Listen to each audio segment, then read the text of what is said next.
No brzo. Tyhle to úplně prvotní, to jsem asi ještě nikdy neříkal.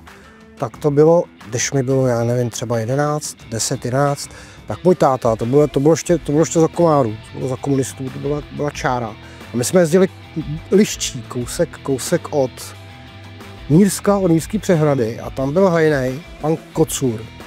On měl 2 dcery a syna a on tam měl pindoura v garáži.